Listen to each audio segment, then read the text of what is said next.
Have you ever heard of a place so brutal that even lions struggle to survive?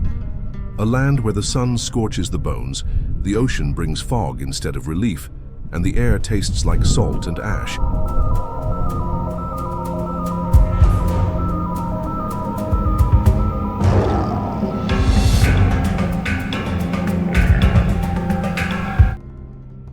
This is not the Serengeti. This is not the lush delta of the Okavango. This is the Skeleton Coast, a stretch of sand and stone at the edge of the Namib Desert, where survival is not expected. It is considered the harshest place on Earth for a predator, and yet here a legend was born. His name was Tullamore. He was not just a lion. He was the last survivor of a brotherhood known as the Musketeers, 5 male lions born into the fire of the desert, forged by hunger and sharpened by instinct.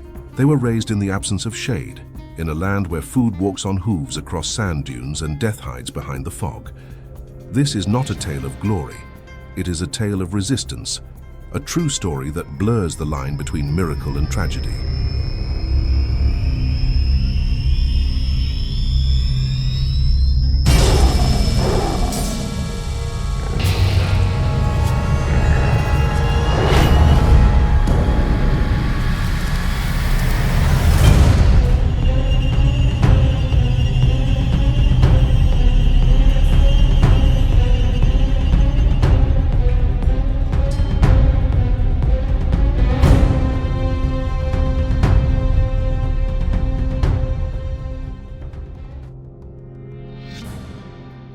Tullymore walked 200 kilometers alone. He crossed valleys of silence, was hunted by men with guns, and haunted by the ghosts of his own family. And in the end, what he found was not safety. What he found was something far more devastating. This is the story of the last lion of the desert. The story of how a king became a ghost.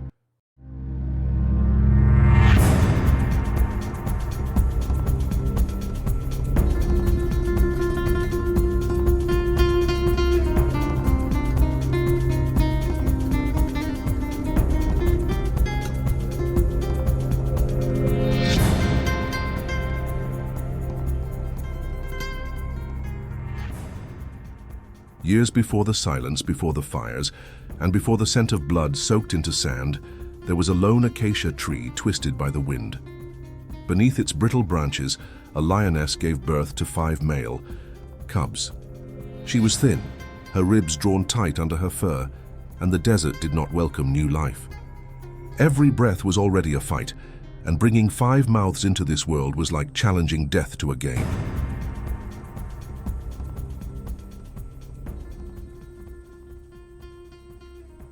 In this land, big families meant big risk. Food was scarce. There were no rivers, no green pastures, only scattered oryx, distant, ostriches and seals that occasionally washed up on the shore. Rain never fell. The water was salty. Shade was a luxury. No one expected the cubs to live, but they did. All 5. They were named the Musketeers by researchers who had been tracking desert lions for years. Against all odds, the brothers grew stronger. They learned not just to hunt, but to hunt together, a rare skill among male lions. By 11 months, they brought down their first oryx. By 2 years, they coordinated a hunt so daring it entered scientific reports. They killed a giraffe. Their bond was unbreakable, their movements like choreography in the sand. 5 silhouettes moving in rhythm across dunes. That sight became a miracle for those lucky enough to witness it. Locals whispered that seeing them was a blessing, but time does not wait, even for miracles.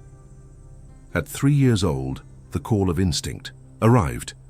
It was time to leave their mother, to become kings of their own land. Most lions leave alone. But these 5 brothers walked side by side, a coalition carved from the dust and sun. They were a force. They were legend. They were never meant to last. Once they left their mother, the 5 lions did not scatter.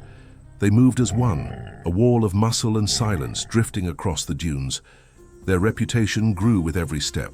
In a land where survival was already legend, the presence of 5 adult male lions in unison became something greater, myth. They crossed the Namib, territory after territory, always together. There were no rivals strong enough to stop them. Lone males disappeared. Weaker coalitions vanished. The desert whispered their names. Guides began to tell tourists stories. If you see 5 lions walking shoulder to shoulder, count yourself blessed. You've seen the Musketeers. But strength alone is not what made them unforgettable. It was their ability to adapt. They learned to hunt in conditions that should have killed them. They stalked prey through fog banks rolled in from the Atlantic. They ambushed seals on beaches where no predator dared tread. They crossed 30 kilometers in a single night, tracking prey by scent alone through wind-carved valleys. They ruled over a region untouched by dominant males for years. A pride of lionesses had gone too long without protection. The arrival of the Musketeers changed everything. The females accepted them without a fight. With new blood came stability. Hope returned to the pride. If you're enjoying the story, hit the like button and leave a comment sharing what has impressed you the most so far. Your support helps this content reach more people who love wildlife. For a moment, the desert felt alive again. And for the Musketeers, it was the high point. Territory secured, bonds unbroken, hunger managed. But the Namib has no kings, only survivors. Beyond the dunes, fences had begun to rise. Cattle moved into dry lands, and men, desperate to protect their animals, began to watch the night more closely. The Musketeers had found power. Now they would find its price. The further west the Musketeers roamed, the more the land began to change. Scrubland started to appear between the dunes, patches of dry grass hinting at life. For lions, it was a sign of opportunity. For humans, it was the promise of survival. On that fragile edge of the desert, people had begun to raise livestock. Goats, sheep, and cows wandered through brittle pastures, guarded fiercely by families who had little else. In this region, cattle were more than food. They were currency, heritage, and hope. And they were not meant to disappear in the night. But hunger speaks louder than caution. The Musketeers were hunters born from scarcity. The smells drifting from human settlements, sweat, blood, meat, were impossible to ignore. The first incursion came quietly. One cow missing, then another, then a goat, vanishing without a trace, and then came the bullets. In the dark, on a moonless night, the coalition approached a corral. They moved in silence, unaware that this time they were being watched. A shot cracked the air. One lion collapsed instantly, 2 more stumbled away, bleeding. Only Tullymore escaped untouched. His paws soaked in blood, not from the hunt, but from his brothers. In minutes, the coalition was shattered, the survivors scattered. Tullymore, dazed and panting, ran until the ground no longer smelled of gunpowder. But the desert does not forgive disruption. When a predator breaks invisible boundaries, men retaliate not with understanding, but with poison. The next day, a local researcher named Flip Stander checked the GPS signals. 3 collars had stopped transmitting, all clustered within 50 meters of each other. She followed the coordinates to a shack surrounded by silence. There she found bones. Not buried, not mourned. Carcasses had been dragged to a ditch, covered in plastic, burned. Jackals, too, were dead, lured in by the same poisoned bait meant for lions. Flip knew the signs. This was a kill meant to send a message. Tullamore's brothers were gone. The desert was empty of their footsteps, and now for the first time he was alone. Tullymore wandered the dunes in silence, a ghost with a heartbeat. The desert, once filled with the familiar scents of his brothers, now smelled only of wind and death. He called out at night, roaring into the void, but no answer came, only echoes, and echoes do not heal. He slept little. He ate even less. His world had collapsed, not through slow erosion, but in a single flash of gunfire. What remained was not a kingdom, but a graveyard. Flip, still tracking the last working GPS collar, knew he wouldn't survive long in that state. Desperation overtook strategy. She organized a team, set a trap with tranquilizers, and waited under a pale moon. When the dart hit, Tullymore didn't run. He looked back, almost confused, as if asking whether the world was finished with him yet. Then his legs folded, and he dropped into sleep. He awoke inside a metal cage. Diesel fumes choked the air. The terrain outside was unfamiliar, a blur of red rock and open sky. Scientists moved around him with tools and gloved hands. No sand beneath his paws, no voices in the wind, no brothers. They relocated him to a safer area of the Namib, one untouched by human settlements. In theory, it was a second chance. But to Tullymore, it was exile. He stood in a new valley with no history, no scent trails, no memory. Even the air felt wrong. Flip believed she had saved him, but in truth, she had only changed the backdrop of his grief. He was a lion, born in fire, now cooled into something unrecognizable. The last of the Musketeers, a survivor. But at what cost? The desert had not taken him, not yet. The sun rose over a land that was not his. Tullymore stood motionless, the wind stirring his mane, staring at a horizon that felt meaningless.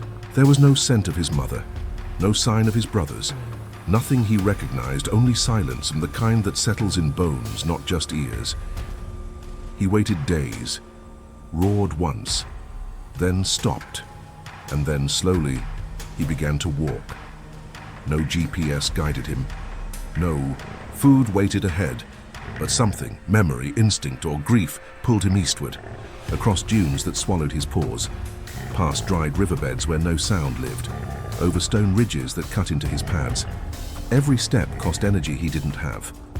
Lions eat between 5 to 7 kilos of meat per day to maintain strength. Tullymore had none of that. So he hunted shadows. He learned to stalk seals sleeping on distant beaches using fog as a curtain. He tracked rodents emerging from burrows during cold nights. There are prints in the sand, circles, loops, showing where he spun for hours, waiting for owls to strike so he could take their prey. He passed the skeletal remains of a giraffe, bones stripped clean by wind and time. He didn't stop. Hunger had become normal, so had pain. After 18 days of walking, he reached a familiar scent. Not food, not water, memory. The smell of kapim grass near a brackish waterhole. He stood still, chest rising, eyes fixed on the silence. He roared again. This time, he waited. No answer came.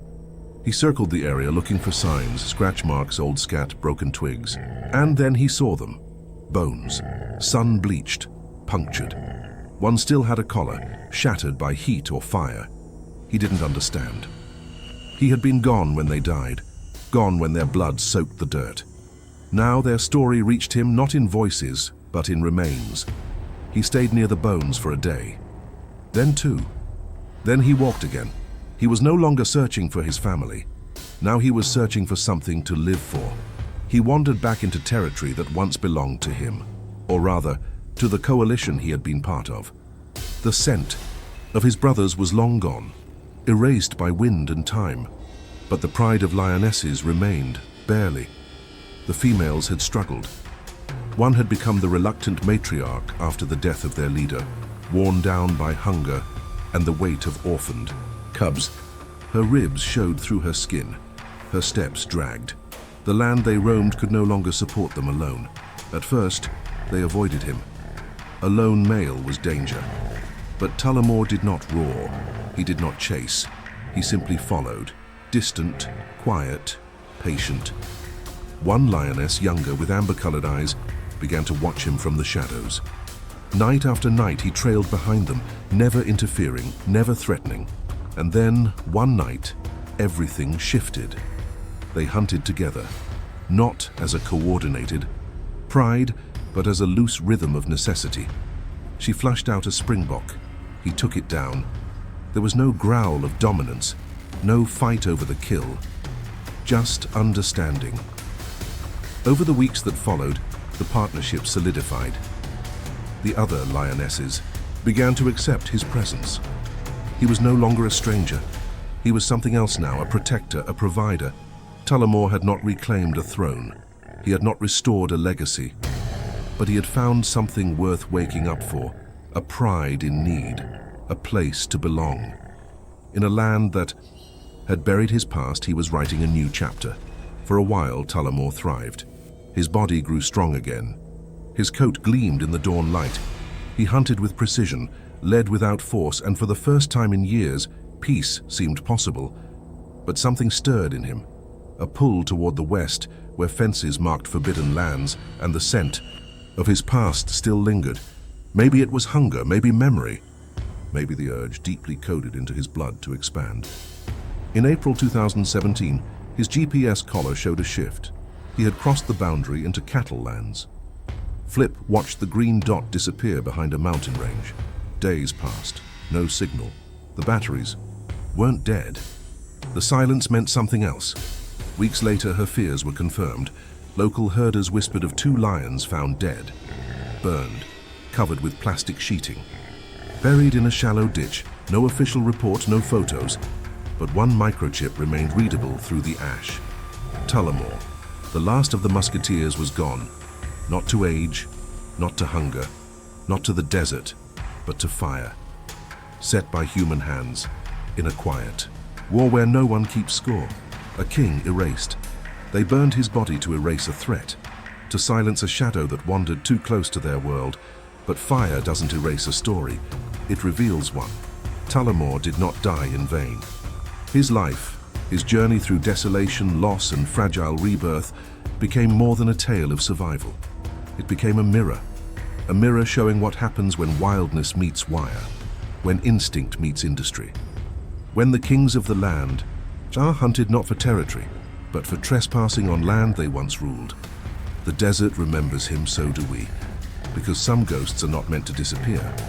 They are meant to remind us that the line between survival and extinction is thin, and that sometimes even the strongest fall when the world refuses to bend. But legends don't vanish. They echo. Tullymore was the last of the musketeers, and now he is something more.